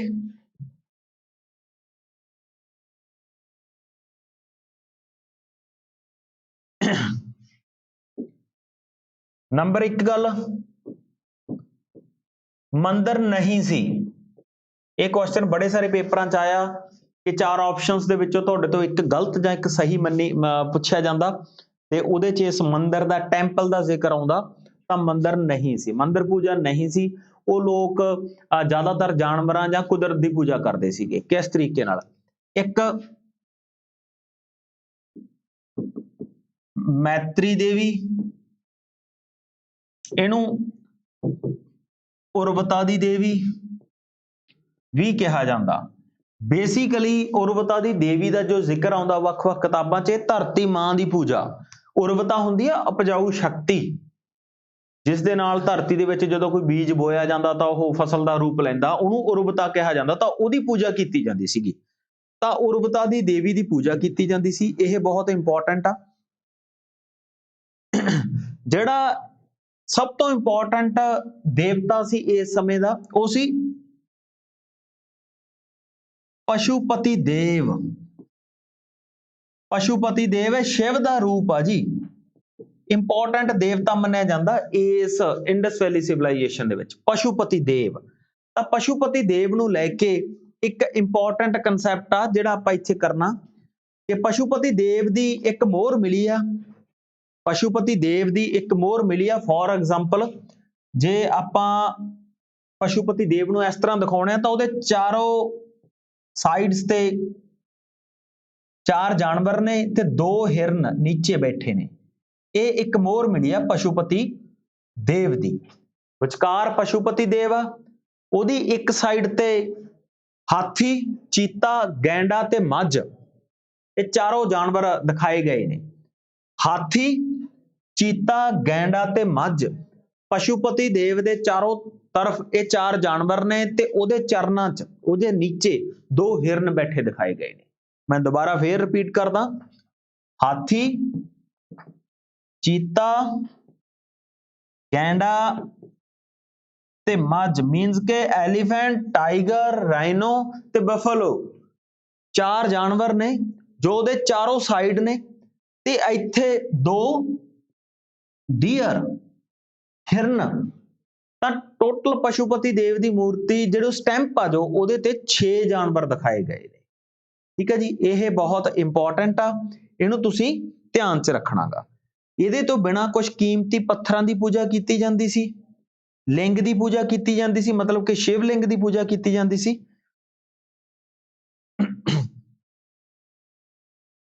ਠੀਕ ਹੈ ਜੀ, ਪਿੱਪਲ ਤੇ ਬਲਦ ਦੀ ਪੂਜਾ ਕੀਤੀ ਜਾਂਦੀ ਸੀ। ਜੇ ਤੁਸੀਂ ਗੱਲ ਕਰਾਂਗੇ ਆਪਾਂ ਕੁਦਰਤ ਦੇ ਵਿੱਚੋਂ, ਪਿੱਪਲ ਤੇ ਬਲਦ ਦੀ ਪੂਜਾ ਕੀਤੀ ਜਾਂਦੀ ਸੀ। ਐਸੇ ਤਰੀਕੇ ਨਾਲ ਜੇ ਆਪਾਂ ਗੱਲ ਕਰੀਏ ਘੁੱਗੀ ਤੇ ਕਬੂਤਰ ਦੀ ਪੂਜਾ ਦੇ ਵੀ ਸੰਕੇਤ ਮਿਲਦੇ ਨੇ। ਮਤਲਬ ਕਿ ਲੋਕ ਅਲਟੀਮੇਟਲੀ ਆਪਾਂ ਕਿੱਥੇ ਕਹਿੰਦੇ ਆ ਕਿ ਲੋਕ ਜਾਨਵਰ ਤੇ ਪ੍ਰਕਿਰਤੀ ਜੋ ਪੇੜ ਪੌਦੇ ਨੇ ਉਹਨਾਂ ਦੀ ਪੂਜਾ 'ਚ ਵਿਸ਼ਵਾਸ ਰੱਖਦੇ ਸੀਗੇ। ਨਾ ਮੰਦਿਰ ਸੀ, ਨਾ ਮੂਰਤੀਆਂ ਸੀ, ਇਹ ਚੀਜ਼ਾਂ ਕੋਈ ਵੀ ਨਹੀਂ ਸੀ। ਠੀਕ ਹੈ ਜੀ, ਗੱਲ ਕਲੀਅਰ, ਸਮਝ ਗਏ ਬਈ। ਅੱਗੇ ਜੀ, ਪ੍ਰਮੁੱਖ ਕਿੱਤੇ ਕਿਹੜੇ ਸੀ? ਇਹ ਕੋਈ ਜ਼ਿਆਦਾ ਇੰਪੋਰਟੈਂਟ ਚੀਜ਼ ਨਹੀਂ ਹੈ, ਇਹ ਤੁਸੀਂ ਜਸਟ ਵੈਸੇ ਹੀ ਧਿਆਨ 'ਚ ਲੈ ਕੇ ਆਉਣਾ। ਹਾਂ, 2 ਚੀਜ਼ਾਂ 'ਚ ਤੁਹਾਨੂੰ ਕਨਫਿਊਜ਼ਨ ਜ਼ਰੂਰ ਆਊਗੀ, ਇੱਕ ਤਾਂ ਜਿਵੇਂ ਟ੍ਰੇਡ ਤੇ ਇੱਕ ਐਗਰੀਕਲਚਰ। ਜਦੋਂ ਤੁਸੀਂ ਇਹਨਾਂ ਦੋਨਾਂ ਨੂੰ ਲੈ ਕੇ ਕਈ ਸਾਰੇ ਪੇਪਰਾਂ ਦੇ ਵਿੱਚ ਕੁਐਸਚਨਸ ਆਏ ਨੇ ਕਿ ਇੰਡਸ ਵੈਲੀ ਸਿਵਲਾਈਜੇਸ਼ਨ ਦਾ ਪ੍ਰਮੁੱਖ ਕਿੱਤਾ ਕਿਹੜਾ ਸੀਗਾ, ਟ੍ਰੇਡ ਸੀ ਕਿ ਐਗਰੀਕਲਚਰ ਸੀ। ਵੈਸੇ ਤਾਂ ਬੇਸਿਕਲੀ ਇਹ ਸ਼ਹਿਰੀ ਯੋਜਨਾ ਮੰਨੀ ਜਾਂਦੀ ਹੈ, ਸ਼ਹਿਰੀ ਸਿਵਲਾਈਜੇਸ਼ਨ ਸੀ। ਆਰੀਅਨ ਸੀਗੇ ਜਿਹੜੇ ਉਹ ਪੇਂਡੂ ਸਿਵਲਾਈਜੇਸ਼ਨ ਸੀ। ਆਰੀਅਨਸ ਨੂੰ ਐਗਰੀਕਲਚਰ ਨਾਲ ਜੋੜਿਆ ਜਾਂਦਾ ਤੇ ਇੰਡਸ ਵੈਲੀ ਸਿਵਲਾਈਜੇਸ਼ਨ ਨੂੰ ਟ੍ਰੇਡ ਨਾਲ ਜੋੜਿਆ ਜਾਂਦਾ। ਪਰ ਐਸਐਸਸੀ ਦੇ ਇੱਕ ਪੇਪਰ ਦੇ ਵਿੱਚ ਐਗਰੀਕਲਚਰ ਨੂੰ ਸਹੀ ਕੀਤਾ ਹੋਇਆ ਉਹਨਾਂ ਨੇ, ਪਰ ਉਸੇ ਐਸਐਸਸੀ ਦੇ ਇੱਕ ਲਾਸਟ ਪੇਪਰ ਦੇ ਵਿੱਚ ਟ੍ਰੇਡ ਨੂੰ ਵੀ ਸਹੀ ਕੀਤਾ ਹੋਇਆ ਉਹਨਾਂ ਨੇ। ਤਾਂ ਇਹਨਾਂ ਦੋਨਾਂ ਦੇ ਵਿੱਚੋਂ ਜੇ ਆਪਾਂ ਇੱਕ ਆਪਸ਼ਨ ਵੱਲ ਨੂੰ ਜਾਵਾਂਗੇ ਤਾਂ ਉਹ ਟ੍ਰੇਡ ਨੂੰ ਜਾਵਾਂਗੇ ਆਪਾਂ। ਟ੍ਰੇਡ ਜ਼ਿਆਦਾ ਸਹੀ ਹੈ ਕਿਉਂਕਿ ਇਹ ਵਪਾਰਕ ਸਭਿਅਤਾ ਸੀਗੀ। ਆਰੀਅਨ ਵੈਦਿਕ ਜਿਹੜੀ ਵੈਦਿਕ ਸਿਵਲਾਈਜੇਸ਼ਨ ਹੋਈ ਆ ਉਹ ਖੇਤੀਬਾੜੀ ਨਾਲ ਜੁੜੀ ਹੋਈ ਸਭਿਅਤਾ ਸੀ। ਇਹਦੇ ਤੋਂ ਬਿਨਾਂ ਜੇ ਅਸੀਂ ਬਾਕੀ ਕਿੱਤਿਆਂ ਦੀ ਗੱਲ ਕਰਦੇ ਹਾਂ ਤਾਂ ਉਹ ਸਿੰਪਲ ਆ। ਜਿਹੜੀਆਂ ਚੀਜ਼ਾਂ ਤੁਹਾਨੂੰ ਬਣੀਆਂ ਦਿਖਦੀਆਂ ਨੇ ਇਸ ਸਿਵਲਾਈਜੇਸ਼ਨ ਦੇ ਵਿੱਚ ਉਹੀ ਇੱਥੇ ਸੀਗੇ, ਜਿਵੇਂ ਕਿ ਸੁਨਿਆਰ ਸੀਗੇ, ਹਨਾ, ਖਿਡੌਣੇ ਬਣਾਉਣ ਵਾਲੇ ਸੀਗੇ, ਕਿਸਾਨ ਸੀਗੇ, ਵਪਾਰੀ ਸੀਗੇ, ਵਗੈਰਾ ਵਗੈਰਾ। ਜਿਹੜੇ ਉਹ ਸਾਰੇ ਉਹਨਾਂ ਤੇ ਮੈਂ ਜ਼ਿਆਦਾ, ਜਿਵੇਂ ਪੱਥਰ ਘਾੜੇ ਤੁਸੀਂ ਕਹਿ ਸਕਦੇ ਹੋ, ਉਹ ਸੀਗੇ ਧਾਤਾਂ ਦਾ ਕੰਮ ਕਰਨ ਵਾਲੇ ਸੀਗੇ ਕਿਉਂਕਿ ਤਾਂਬੇ ਨੂੰ, ਕਾਂਸੇ ਨੂੰ ਲੈ ਕੇ ਕਾਫੀ ਸਾਰੀਆਂ ਚੀਜ਼ਾਂ ਬਣਦੀਆਂ ਸੀ। ਘੁਮਿਆਰ ਸੀ ਕਿਉਂਕਿ ਸਾਨੂੰ ਬਰਤਨ ਮਿਲੇ ਨੇ ਤਾਂ ਅਸੀਂ ਘੁਮਿਆਰ ਤਾਂ ਜ਼ਰੂਰ ਹੋਣਗੇ ਹਨਾ। ਤਾਂ ਇਸ ਤਰ੍ਹਾਂ ਦੀਆਂ ਚੀਜ਼ਾਂ ਜਿਹੜੀਆਂ ਇੰਪੋਰਟੈਂਟ ਉਦੋਂ ਸੀ। ਨੈਕਸਟ ਜੀ, ਅੱਗੇ ਚੱਲੀਏ। ਅੱਗੇ ਹੈਗਾ ਜੀ ਸਕ੍ਰਿਪਟ, ਲਿਪੀ। ਇਹ ਵੀ ਬਹੁਤ ਇੰਪੋਰਟੈਂਟ ਆ ਜੀ। ਦੇਖੋ ਉਹਨਾਂ ਦੀ ਸਕ੍ਰਿਪਟ ਸੀ, ਉਸ ਸਕ੍ਰਿਪਟ ਨੂੰ ਅਸੀਂ ਨਾਮ ਕੀ ਦਿੱਤਾ? ਪਿਕਟੋਗ੍ਰਾਫੀ। ਮਤਲਬ ਕਿ ਚਿੱਤਰਮਈ ਲਿਪੀ ਸੀ ਜੀ ਉਹਨਾਂ ਦੀ। ਜਿਵੇਂ ਕਿ ਅੱਜ ਅਸੀਂ ਸ਼ਬਦ ਲਿਖ ਕੇ ਕੋਈ ਗੱਲ ਸਮਝਾਉਣ ਦੀ ਕੋਸ਼ਿਸ਼ ਕਰਦੇ ਹਾਂ ਤਾਂ ਉਹ ਚਿੱਤਰ ਬਣਾ ਕੇ ਸਮਝਾਉਣ ਦੀ ਕੋਸ਼ਿਸ਼ ਕਰਦੇ ਸੀ। ਇਹ ਮਤਲਬ ਆ ਚਿੱਤਰਮਈ ਲਿਪੀ, ਮਤਲਬ ਕਿ ਪਿਕਟੋਗ੍ਰਾਫੀ। ਤਾਂ ਪਿਕਟੋਗ੍ਰਾਫੀ ਲਿਪੀ ਮੰਨੀ ਜਾਂਦੀ ਹੈ ਜੀ। ਇਹ ਕਹਿੰਦੇ ਵੀ ਸੱਜੇ ਤੋਂ ਖੱਬੇ ਵੱਲ ਨੂੰ ਲਿਖੀ ਜਾਂਦੀ ਸੀ, ਐਵੇਂ ਰਾਈਟ ਟੂ ਲੈਫਟ, ਮਤਲਬ ਕਿ ਸੱਜੇ ਤੋਂ ਖੱਬੇ ਵਾਲੇ ਪਾਸੇ ਨੂੰ ਲਿਖੀ ਜਾਣ ਵਾਲੀ ਲਿਪੀ ਸੀਗੀ। ਫਿਰ ਇਧਰੋਂ ਐਵੇਂ ਲਿਖੀ ਜਾਂਦੀ ਸੀ ਕਹਿੰਦੇ, ਹਨਾ, ਇਧਰੋਂ ਫਿਰ ਐਵੇਂ ਇਸ ਤਰੀਕੇ ਨਾਲ ਇਸ ਲਿਪੀ ਨੂੰ ਲਿਖਿਆ ਜਾਂਦਾ ਸੀ। ਇਸ ਸਟਾਈਲ ਨੂੰ ਕੀ ਕਿਹਾ ਜਾਂਦਾ, ਜਿਹੜੀ ਲਿਪੀ ਇਸ ਸਟਾਈਲ ਨਾਲ ਲਿਖੀ ਜਾਂਦੀ ਆ, ਬੋਨ ਸਟ੍ਰੋਫੇਟਸ। ਬੋਨ ਸਟ੍ਰੋਫੇਟਸ, ਇਸ ਲਿਪੀ ਨੂੰ ਜੋ ਇਸ ਸਟਾਈਲ ਨਾਲ ਲਿਖੀ ਜਾਂਦੀ ਲਿਪੀ ਉਹਨੂੰ ਬੋਨ ਸਟ੍ਰੋਫੇਟਸ ਕਿਹਾ ਜਾਂਦਾ ਗਾ। ਇਸ ਲਿਪੀ ਦੇ ਲਗਭਗ 400 ਲੈਟਰਸ ਜਾਂ ਅੱਖਰ ਲੱਭੇ ਜਾ ਚੁੱਕੇ ਨੇ। 64 ਸਾਈਨਸ ਸਿੰਬਲਸ ਲੱਭੇ ਜਾ ਚੁੱਕੇ ਨੇ, ਪਰ ਅਜੇ ਤੱਕ ਇਸ ਭਾਸ਼ਾ ਨੂੰ ਪੜ੍ਹਿਆ ਨਹੀਂ ਗਿਆ। ਤਾਂ ਕਰਕੇ ਹੀ ਇਸ ਇੰਡਸ ਵੈਲੀ ਸਿਵਲਾਈਜੇਸ਼ਨ ਨੂੰ ਅਸੀਂ ਪ੍ਰੋਟੋ ਹਿਸਟੋਰਿਕ ਪੀਰੀਅਡ ਕਹਿੰਦੇ ਆ, ਕਿਉਂਕਿ ਇਹਨਾਂ ਦੀ ਭਾਸ਼ਾ ਨੂੰ ਅਸੀਂ ਨਹੀਂ ਪੜ੍ਹ ਸਕੇ। ਇਹ ਜਿਹੜੇ ਭਾਸ਼ਾ ਵਿਗਿਆਨੀ ਨੇ ਉਹ ਮੰਨਦੇ ਨੇ ਕਿ ਲਗਭਗ ਅਸੀਂ 400 ਅੱਖਰਾਂ ਨੂੰ ਲੱਭ ਚੁੱਕੇ ਹਾਂ, 64 ਸਾਇੰਸ ਨੂੰ ਲੱਭ ਚੁੱਕੇ ਹਾਂ, ਪਰ ਅਜੇ ਤੱਕ ਇਸ ਭਾਸ਼ਾ ਨੂੰ ਨਹੀਂ ਪੜ੍ਹਿਆ ਗਿਆ। ਠੀਕ ਹੈ ਜੀ, ਚਲੋ ਜੀ ਅੱਗੇ ਚੱਲਦੇ ਹਾਂ ਜੀ।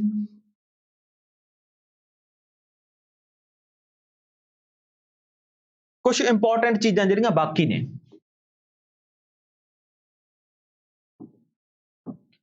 ਜੋ ਹੋਰ ਇੰਪੋਰਟੈਂਟ ਚੀਜ਼ਾਂ ਨੇ ਉਹ ਬਾਕੀ ਨੇ ਜਿਹੜੀਆਂ, ਉਹਨਾਂ ਦੀਆਂ ਗੱਲ ਕਰਦੇ ਹਾਂ। ਸਭ ਤੋਂ ਪਹਿਲਾਂ ਸਟੈਂਪਸ, ਮੋਹਰਾਂ, ਮੋਹਰ ਸਟੈਂਪਸ। ਮੋਹਰ ਇਹਨਾਂ ਦੀ ਕਾਹਦੀ ਬਣੀ ਸੀ? ਸਟੇਟਾਈਲ। ਉਹ ਅੱਜ ਕਹਿ ਦਿੰਦੇ ਆ ਨਾ ਕਿ ਇੱਕ ਸਖਤ, ਇੱਕ ਪੱਥਰ ਦੀ ਤਰ੍ਹਾਂ, ਥੋੜਾ ਨਰਮ ਪੱਥਰ ਜਿਹਨੂੰ ਘਟ ਕੇ ਮੋਹਰ ਬਣਾਈ ਜਾਂਦੀ ਸੀ, ਸਟੇਟਾਈਲ। ਸਟੇਟਾਈਲ ਦੀਆਂ ਮੋਹਰਾਂ ਬਣੀਆਂ ਸੀਗੀਆਂ ਜੀ। ਠੀਕ ਹੈ ਜੀ, ਮੋਹਰਾਂ ਇਹਨਾਂ ਦੀਆਂ ਬਹੁਤ ਜ਼ਿਆਦਾ ਨੇ। ਸਿਰਫ 1398 ਮੋਹਰਾਂ ਤਾਂ ਮੋਹਨਜੋਦਾੜੋ ਸਭਿਅਤਾ ਨਾਲ ਸੰਬੰਧਿਤ ਮੋਹਨਜੋਦੜੋ ਤੋਂ ਹੀ ਮਿਲੀਆਂ। 1398 ਮੋਹਰਾਂ ਜਿਹੜੀਆਂ ਕਿ ਸਟੇਟਾਈਲ ਨਾਲ ਬਣੀਆਂ ਹੋਈਆਂ ਸੀਗੀਆਂ। ਇੱਕ ਪੱਥਰ ਦੀ ਕਿਸਮ ਤੁਸੀਂ ਕਹਿ ਸਕਦੇ ਹੋ। ਬਹੁਤ ਸਾਰੀਆਂ ਚੀਜ਼ਾਂ ਜਿਹੜੀਆਂ ਹੈਗੀਆਂ ਉਹ ਟੈਰਾਕੋਟਾ ਟੈਕਨੀਕ ਨਾਲ ਵੀ ਬਣੀਆਂ ਹੋਈਆਂ ਨੇ। ਟੈਰਾਕੋਟਾ ਟੈਕਨੀਕ ਕਿਹੜੀ ਹੁੰਦੀ ਆ? ਜਦੋਂ ਮਿੱਟੀ ਦੀ ਚੀਜ਼ ਬਣਾ ਕੇ ਉਹਨੂੰ ਅੱਗ ਦੇ ਵਿੱਚ ਪਕਾ ਦਿੱਤਾ ਜਾਂਦਾ। ਤਾਂ ਬੜੀਆਂ ਸਾਰੀਆਂ ਮੋਹਰਾਂ, ਇਹਨਾਂ ਦੀਆਂ ਕੁਝ ਇੰਪੋਰਟੈਂਟ ਚੀਜ਼ਾਂ ਟੈਰਾਕੋਟਾ ਟੈਕਨੀਕ ਨਾਲ ਵੀ ਬਣੀਆਂ ਹੋਈਆਂ ਨੇ। ਠੀਕ ਹੈ ਜੀ, ਇਹਦੇ ਤੋਂ ਬਿਨਾਂ ਜੇ ਆਪਾਂ ਗੱਲ ਕਰੀਏ,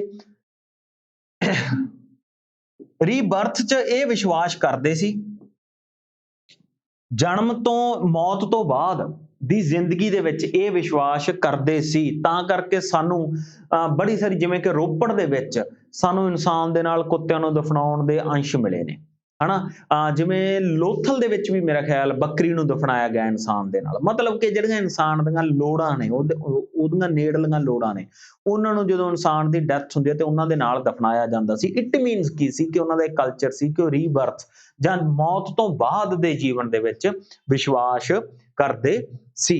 ਜਦੋਂ ਡੈਡ ਬੋਡੀ ਨੂੰ ਦਫਨਾਇਆ ਜਾਂਦਾ ਸੀ ਤਾਂ ਉੱਤਰ ਦਿਸ਼ਾ ਦੇ ਵਿੱਚ ਹੀ ਸਿਰ ਕੀਤਾ ਜਾਂਦਾ ਸੀ ਬੋਡੀ ਦਾ। ਤਾਂ ਉੱਤਰ ਤੇ ਦੱਖਣ, ਮਤਲਬ ਕਿ ਉੱਤਰ ਦਿਸ਼ਾ ਵੱਲ ਨੂੰ ਸਿਰ ਕਰਕੇ, ਦੱਖਣ ਵੱਲ ਨੂੰ ਪੈਰ ਕਰਕੇ ਮ੍ਰਿਤ ਸਰੀਰ ਨੂੰ ਦਫਨਾਇਆ ਜਾਂਦਾ ਸੀਗਾ। ਇਹ ਵੀ ਉਹਨਾਂ ਦਾ ਇੱਕ ਕਲਚਰ ਸੀਗਾ, ਹਨਾ। ਜ਼ਿਆਦਾਤਰ ਜਿੱਥੇ ਜਿੱਥੇ ਵੀ, ਜਿਵੇਂ ਤੁਸੀਂ ਹੜੱਪਾ ਦੇ ਵਿੱਚ ਗੱਲ ਕਰੋਗੇ ਕਿ ਜਿਹੜੀਆਂ ਬੋਡੀਜ਼ ਮਿਲੀਆਂ ਨੇ, ਉਹ ਸਾਰੀਆਂ ਬੋਡੀਜ਼ 'ਚ ਜੋ ਇਨਸਾਨੀ ਜਿਹੜੇ ਅੰਸ਼ ਮਿਲੇ ਨੇ ਉਹ ਇਸੇ ਦਿਸ਼ਾ ਦੇ ਅਕੋਰਡਿੰਗ ਹੀ ਮਿਲੇ ਨੇ। ਠੀਕ ਹੈ ਜੀ, ਇਹਦੇ ਤੋਂ ਬਿਨਾਂ ਜੇ ਆਪਾਂ ਹੋਰ ਗੱਲ ਕਰੀਏ, ਹਾਂਜੀ ਇੱਕ ਚੀਜ਼ ਮੈਂ ਦੱਸਣੀ ਭੁੱਲ ਗਿਆ ਪਰ ਕੋਈ ਗੱਲ ਨਹੀਂ, ਚਾਂਦੀ, ਇਹ ਬਹੁਤ ਇੰਪੋਰਟੈਂਟ ਆ, ਸੌਰੀ ਫॉर ਲੇਟ। ਚਾਂਦੀ, ਚਾਂਦੀ ਦੇ ਸਭ ਤੋਂ ਪੁਰਾਤਨ ਅੰਸ਼ ਵੀ ਇੰਡਸ ਵੈਲੀ ਸਿਵਲਾਈਜੇਸ਼ਨ ਵਿੱਚ ਹੀ ਮਿਲਦੇ ਆ। ਚਾਂਦੀ ਦੇ ਸਭ ਤੋਂ ਪੁਰਾਤਨ ਅੰਸ਼ ਵੀ ਇੰਡਸ ਵੈਲੀ ਸਿਵਲਾਈਜੇਸ਼ਨ ਦੇ ਸਮੇਂ ਦੇ ਦੌਰਾਨ ਹੀ ਮਿਲਦੇ ਨੇ। ਇਹਦੇ ਤੋਂ ਬਿਨਾਂ ਜੇ ਆਪਾਂ ਕੁਝ ਹੋਰ ਦੇਖੀਏ, ਹਾਂਜੀ ਨੈਕਸਟ ਚੱਲਦੇ ਹਾਂ। ਬਹੁਤ ਇੰਪੋਰਟੈਂਟ ਹੈ ਇੱਕ ਹੋਰ ਚੀਜ਼, ਸੁਸਾ ਤੇ ਔਰਾ, ਇਹ ਦੋ ਸ਼ਹਿਰ ਨੇ ਜੀ। ਕਿੱਥੋਂ ਦੇ ਨੇ ਬਈ? ਮੈਸੋਪੋਟਾਮੀਆ ਦੇ। ਮੈਸੋਪੋਟਾਮੀਆ ਮੀਨਸ ਈਰਾਨ ਇਰਾਕ ਵਾਲਾ ਇਲਾਕਾ। ਸੁਸਾ ਤੇ ਔਰਾ ਉੱਥੋਂ ਦੇ ਦੋ ਸ਼ਹਿਰ ਨੇ, ਇਹਨਾਂ ਦੋਨਾਂ ਸ਼ਹਿਰਾਂ ਤੋਂ ਆਪਣੀ ਸਭਿਅਤਾ ਦੇ ਦੀਆਂ ਮੋਹਰਾਂ ਮਿਲੀਆਂ। ਇੰਡਸ ਵੈਲੀ ਸਿਵਲਾਈਜੇਸ਼ਨ ਦੀਆਂ ਮੋਹਰਾਂ ਮਿਲੀਆਂ ਨੇ ਸੁਸਾ ਤੇ ਉਰ ਤੋਂ। ਤਾਂ ਇੱਥੋਂ ਆਪਾਂ ਅੰਦਾਜ਼ਾ ਲਗਾ ਸਕਦੇ ਹਾਂ ਕਿ ਸਾਡੇ ਵਪਾਰਕ ਸੰਬੰਧ ਸੀਗੇ ਉਹਨਾਂ ਨਾਲ, ਹਨਾ। ਤਾਂ ਇਹ ਕਈ ਵਾਰੀ ਕੁਐਸਚਨ ਆਇਆ ਕਿ ਮੈਸੋਪੋਟਾਮੀਆ ਸਭਿਅਤਾ ਦੀਆਂ ਕਿਹੜੀਆਂ ਸਾਈਟਸ ਤੋਂ ਇੰਡਸ ਵੈਲੀ ਸਿਵਲਾਈਜੇਸ਼ਨ ਦੀਆਂ ਮੋਹਰਾਂ ਮਿਲੀਆਂ ਜਾਂ ਇਹਨਾਂ ਦਾ ਸਮਾਨ ਮਿਲਿਆ, ਤੇ ਉਹ ਸੁਸਾ ਤੇ ਉਰ ਤੋਂ ਮਿਲੀਆਂ ਨੇ। ਠੀਕ ਹੈ ਜੀ।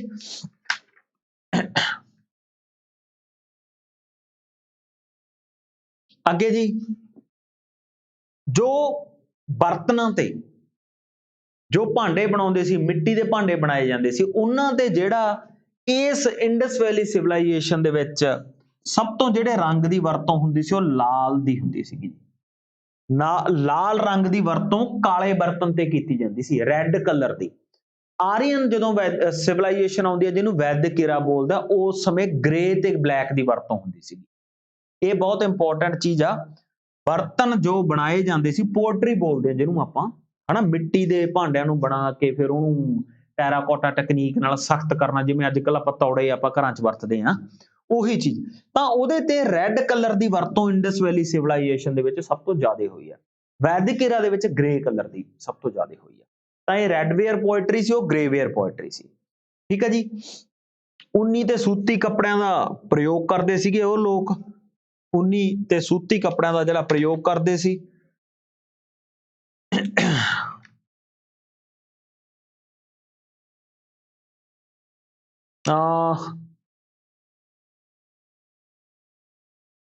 ਇਹਦੇ ਤੋਂ ਬਿਨਾਂ ਜੇ ਆਪਾਂ ਹੋਰ ਗੱਲ ਕਰੀਏ ਕਿ ਸਾਡੇ ਲਈ ਇੰਪੋਰਟੈਂਟ ਚੀਜ਼,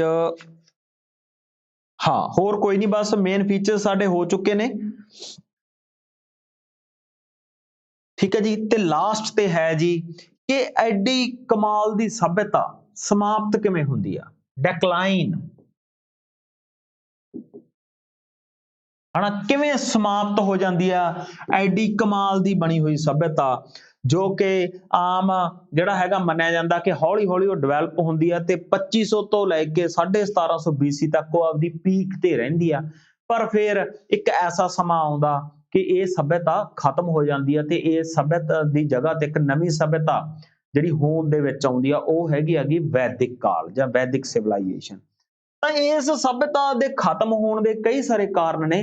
ਵੱਖ-ਵੱਖ ਇਤਿਹਾਸਕਾਰ ਇਹਨੂੰ ਵੱਖ-ਵੱਖ ਕਾਰਨਾਂ ਦੇ ਵਿੱਚ ਲੈਂਦੇ ਨੇ, ਜਿਵੇਂ ਕਿ ਇੱਕ ਵੱਡਾ ਕਾਰਨ ਹੈਗਾ ਆਰੀਅਨਸ, ਆਰੀਅਨ ਜਾਤੀ ਦੇ ਹਮਲੇ। ਆਰੀਅਨ ਜਾਤੀ ਦੇ ਹਮਲੇ ਨੇ ਜਿਹੜੇ, ਜਿਵੇਂ ਆਪਾਂ ਪਹਿਲਾਂ ਹੀ ਗੱਲ ਕੀਤੀ ਸੀ ਇਸ ਲੈਕਚਰ ਦੇ ਵਿੱਚ ਵੀ, ਕਿ ਜਿਹੜੇ ਕੁਛ ਜਿਹੜੇ ਇਤਿਹਾਸਕਾਰ ਤਾਂ ਇਹ ਮੰਨਦੇ ਨੇ ਕਿ ਇੰਡਸ ਵੈਲੀ ਸਿਵਲਾਈਜੇਸ਼ਨ ਵਾਲੇ ਲੋਕ ਹੀ ਆਰੀਅਨ ਸੀ, ਪਰ ਕੁਝ ਐਸੇ ਵੀ ਮੰਨਦੇ ਨੇ ਕਿ ਆਰੀਅਨਸ ਇੱਕ ਮਿਡ ਏਸ਼ੀਆ, ਮੱਧ ਏਸ਼ੀਆ ਦੇ ਵਿੱਚੋਂ ਆਈ ਹੋਈ ਇੱਕ ਝਗੜਾਲੂ ਤੇ ਬੜੇ ਸ਼ਾਤਰ ਦਿਮਾਗ, ਸੁਪੀਰੀਅਰ ਲੋਕ ਸੀਗੇ, ਜਿਹੜੇ ਜਦੋਂ ਮੈਸੋਪੋਟਾਮੀਆ ਨਾਲ ਵਪਾਰ ਚੱਲ ਰਿਹਾ ਸੀ ਤਾਂ ਉਸੇ ਰਸਤਿਆਂ ਤੋਂ ਉਹ ਇੰਡੀਆ ਦੇ ਵਿੱਚ, ਭਾਰਤ ਦੇ ਵਿੱਚ ਆਉਣੇ ਸ਼ੁਰੂ ਹੋ ਗਏ। ਉਹ ਝਗੜਾਲੂ ਸੀ, ਇਹ ਜਿਹੜੇ ਹੈਗੇ ਵਪਾਰੀ ਲੋਕ ਸੀ। ਤਾਂ ਦੋਨਾਂ ਦੇ ਕਲੈਸ਼ਸ ਦੇ ਵਿੱਚ ਹੌਲੀ ਹੌਲੀ ਸਮੇਂ ਦੇ ਦਰਮਿਆਨ ਕੀ ਵਾਪਰਿਆ ਕਿ ਇੰਡਸ ਵੈਲੀ ਸਿਵਲਾਈਜੇਸ਼ਨ ਦੇ ਲੋਕ ਆ ਜਿਹੜੇ ਉਹ ਖਤਮ ਹੋਣੇ ਸ਼ੁਰੂ ਹੋ ਗਏ ਤੇ ਆਰੀਅਨਸ ਨੇ ਉਹਨਾਂ ਨੂੰ ਕੈਪਚਰ ਕਰਕੇ ਇੱਕ ਨਵੀਂ ਸਭਿਅਤਾ ਹੋਂਦ 'ਚ ਲੈ ਕੇ ਆਏ, ਜਿਹਨੂੰ ਅਸੀਂ ਵੈਦਿਕ ਏਰਾ ਕਹਿੰਦੇ ਹਾਂ। ਤਾਂ ਆਰੀਅਨਸ ਇੱਕ ਵੱਡਾ ਕਾਰਨ ਨੇ ਜਿਸ ਕਾਰਨ ਇਸ ਸਭਿਅਤਾ ਦਾ ਅੰਤ ਹੋਇਆ। ਫਿਰ ਤੁਸੀਂ ਅਕਸਰ ਹੀ ਕਿਤਾਬਾਂ 'ਚ ਸੁਣਿਆ ਹੋਊਗਾ ਕਿ ਕੁਦਰਤੀ ਆਫਤਾਂ ਕੁਛ ਇਹਦਾ ਕਾਰਨ ਬਣੀਆਂ, ਜਿਵੇਂ ਕਿ ਭੁੱਖਮਰੀ, ਹੜ੍ਹਾਂ ਦਾ ਆ ਜਾਣਾ। ਜਿਵੇਂ ਉਹ ਆਪਾਂ ਕੱਲ ਗੱਲ ਕਰ ਰਹੇ ਸੀ ਲੈਕਚਰ ਦੇ ਵਿੱਚ ਕਿ ਉਹ ਰਿਤਿਕ ਰੋਸ਼ਨ ਦੀ ਜਿਹੜੀ ਮੂਵੀ ਆ ਮੋਹਨਜੋਦੜੋ, ਹਨਾ, ਉਹਦੇ 'ਚ ਮੋਹਨਜੋਦੜੋ ਦੇ ਵਿੱਚ ਜਿਹੜਾ ਐਂਡ ਕੀਤਾ ਜਾਂਦਾ, ਉਹ ਇੱਕ ਕਿਤੇ ਨਾ ਕਿਤੇ ਜਿਹੜਾ ਹੈਗਾ ਪਾਣੀ ਕਰਕੇ ਉਹਦਾ ਐਂਡ ਕੀਤਾ ਜਾਂਦਾ। ਮਤਲਬ ਕਿ ਹੜ੍ਹ ਆ ਜਾਂਦੇ ਨੇ, ਪਾਣੀ ਵੱਡੇ ਮਾਤਰਾ 'ਚ ਆਉਂਦਾ, ਜ਼ਿਆਦਾ ਬਾਰਿਸ਼ ਕਰਕੇ ਹੜ੍ਹ ਆ ਜਾਂਦੇ ਨੇ, ਤਾਂ ਉਸ ਕਰਕੇ ਉਹ ਜਿਹੜੀ ਸਭਿਅਤਾ ਪੂਰੀ ਦੀ ਪੂਰੀ ਉਹ ਖਤਮ ਹੋ ਜਾਂਦੀ ਹੈ। ਤਾਂ ਕੁਦਰਤੀ ਆਫਤਾਂ ਦੇ ਵਿੱਚ ਹੜ੍ਹ, ਕੁਛ ਐਸੀਆਂ ਜਗ੍ਹਾਵਾਂ ਨੇ ਜਿੱਥੇ ਭੂਚਾਲ ਦੇ ਵੀ ਅੰਸ਼ ਮਿਲੇ ਨੇ। ਭੂਚਾਲ, ਹੜ੍ਹ, ਸੋਕਾ, ਇਹ ਸਾਰੀਆਂ ਚੀਜ਼ਾਂ ਨੂੰ ਵੀ ਇੱਕ ਕਾਰਨ ਮੰਨਿਆ ਜਾਂਦਾ, ਜਿਸ ਕਰਕੇ ਜਿਹੜੀ ਏਡੀ ਇੱਕ ਅੱਛੀ ਤੇ ਵੱਡੇ ਪੱਧਰ ਦੀ ਸਿਵਲਾਈਜੇਸ਼ਨ ਦਾ ਅੰਤ ਹੋ ਗਿਆ। ਫਿਰ ਇੱਕ ਕਾਰਨ ਹੋਰ ਵੀ ਆ ਕਿ ਮਹਾਮਾਰੀਆਂ, ਡਿਜ਼ੀਜ਼ਸ ਨੇ ਜੋ, ਹਨਾ, ਜੋ ਵੱਡੇ ਪੱਧਰ ਤੇ ਬਿਮਾਰੀਆਂ ਫੈਲ ਗਈਆਂ ਸਮਾਜ ਦੇ ਵਿੱਚ, ਉਹ ਵੀ ਇੱਕ ਕਾਰਨ ਮੰਨਿਆ ਜਾਂਦਾ। ਕਿਤੇ ਕਿਤੇ ਅੰਸ਼ ਇਹਦੇ ਵੀ ਮਿਲਦੇ ਨੇ।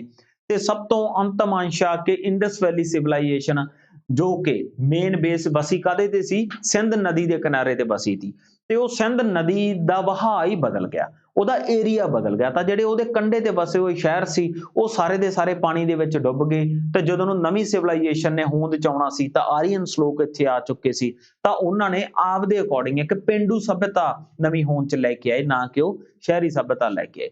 ਤਾਂ ਇਸ ਤਰੀਕੇ ਨਾਲ ਕਈ ਸਾਰੇ ਕਾਰਨ ਨੇ ਜਿਨ੍ਹਾਂ ਕਾਰਨਾਂ ਕਰਕੇ ਇੰਡਸ ਵੈਲੀ ਸਿਵਲਾਈਜੇਸ਼ਨ ਦਾ ਅੰਤ ਹੋ ਜਾਂਦਾ। ਜੋ ਸਿਵਲਾਈਜੇਸ਼ਨ ਸਿੰਧ ਨਦੀ ਦੇ ਕਿਨਾਰੇ ਤੇ ਵਸੀ ਸੀ, ਉਹਦੇ ਬਚਦੇ ਲੋਕ ਸਿੰਧ ਨਦੀ ਦੇ ਕਿਨਾਰੇ ਤੋਂ ਉੱਠ ਕੇ ਕਿੱਥੇ ਜਾਂਦੇ ਨੇ, ਗੰਗਾ ਨਦੀ ਦੇ ਕਿਨਾਰੇ ਤੇ ਚਲੇ ਜਾਂਦੇ ਨੇ, ਤੇ ਇਹ ਸਿਵਲਾਈਜੇਸ਼ਨ ਦਾ ਅੰਤ ਹੋ ਜਾਂਦਾ। ਇਸ ਸਿਵਲਾਈਜੇਸ਼ਨ ਦੇ ਅੰਤ ਹੋਣ ਦੇ ਵਿੱਚ ਆਰੀਅਨਸ ਨੂੰ ਇੱਕ ਬਹੁਤ ਵੱਡਾ ਜਿਹੜਾ ਹੈਗਾ ਰੋਲ ਮੰਨਿਆ ਜਾਂਦਾ ਆਰੀਅਨਸ ਦਾ, ਤੇ ਇੰਨਾ ਹੀ ਆਰੀਅਨਸ ਨੇ ਇਸ ਤੋਂ ਬਾਅਦ ਅਗਲੀ ਸਿਵਲਾਈਜੇਸ਼ਨ ਦੀ ਸ਼ੁਰੂਆਤ ਕੀਤੀ, ਜਿਹੜੀ ਕਿ ਵੈਦਿਕ era ਸੀਗੀ, ਜਿਸ ਨੂੰ ਅਸੀਂ ਵੈਦਿਕ ਤੇ ਉੱਤਰ ਵੈਦਿਕ ਦੋ ਪਾਰਟਸ ਦੇ ਵਿੱਚ ਪੜ੍ਹਦੇ ਹਾਂ। ਉਹਦੇ ਬਾਰੇ ਅਸੀਂ ਨੈਕਸਟ ਲੈਕਚਰਸ ਦੇ ਵਿੱਚ ਗੱਲ ਕਰਾਂਗੇ। ਅੱਜ ਲਈ ਇੰਨਾ ਸੀ। ਤਾਂ ਇਹਦੇ ਨਾਲ ਹੀ ਸਾਡਾ ਇੰਡਸ ਵੈਲੀ ਸਿਵਲਾਈਜੇਸ਼ਨ ਜਿਹੜਾ ਫਸਟ ਕਨਸੈਪਟ ਆ ਸਾਡੇ ਲੈਕਚਰਰ ਕੇਡਰ ਨੂੰ ਲੈ ਕੇ, ਸਾਡੇ ਮਾਸਟਰ ਕੇਡਰ ਨੂੰ ਲੈ ਕੇ, ਉਹ ਖਤਮ ਹੁੰਦਾ ਗਾ। ਆਸ ਕਰਦੇ ਹਾਂ ਤੁਹਾਨੂੰ ਇਹ ਅੱਛੇ ਤਰੀਕੇ ਨਾਲ ਸਮਝ ਆਇਆ ਹੋਊਗਾ, ਤੁਸੀਂ ਇਹਨੂੰ ਸਮਝ ਚੁੱਕੇ ਹੋਵੋਗੇ। ਇਹਦੇ ਕੁਐਸਚਨਸ ਲੈ ਕੇ ਆਪਾਂ ਜਲਦੀ ਮਿਲਦੇ ਹਾਂ ਅਗਲੇ ਲੈਕਚਰ ਦੇ ਵਿੱਚ। ਅੱਜ ਲਈ ਇੰਨਾ ਕਾਫੀ ਆ। ਥੈਂਕ ਯੂ, ਸ਼ੁਕਰੀਆ, ਮਿਹਰਬਾਨੀ।